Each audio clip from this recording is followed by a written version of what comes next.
özümden uzak, kaçmak isterdim herkesten. Tekliğin içinde boğulup birlikten korkan yürekler. Geri dönerdim belki de, düşünüp bu sessizliği. Neydi sebep, neydi maksat göresen? Kim yazdı bugünü?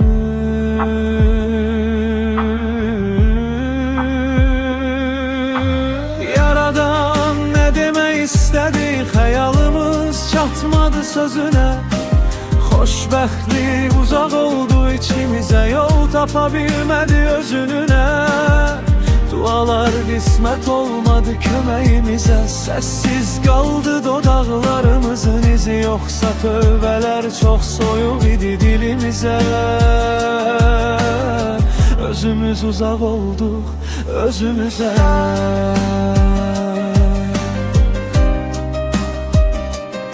Özümüzə.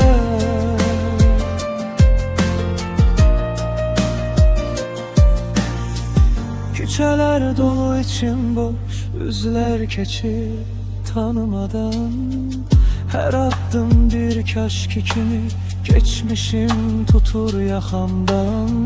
Güzgüdə yad bir cizgi var, baxıram tanımıram üzümü. Suallar ağır, cavab suskun daşıyır çiyinlərim gündüzü.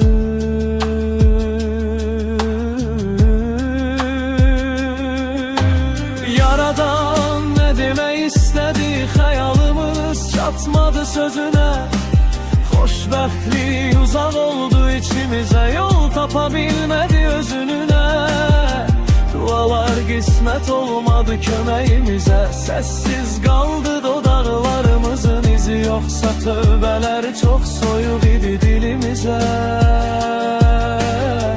Özümüz uzak olduq özümüzə.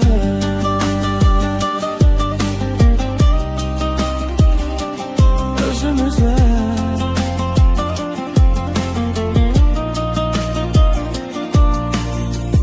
Yaradan ne deme istedi, hayalımız çatmadı sözüne. Xoşbəxtlik uzak oldu içimize, yol tapabilmedi özününe. Dualar qismət olmadı köməyimizə, sessiz qaldı dodaqlarımızın izi. Yoxsa tövbələr çox soyuq idi dilimizə. Özümüz uzak olduq özümüzə.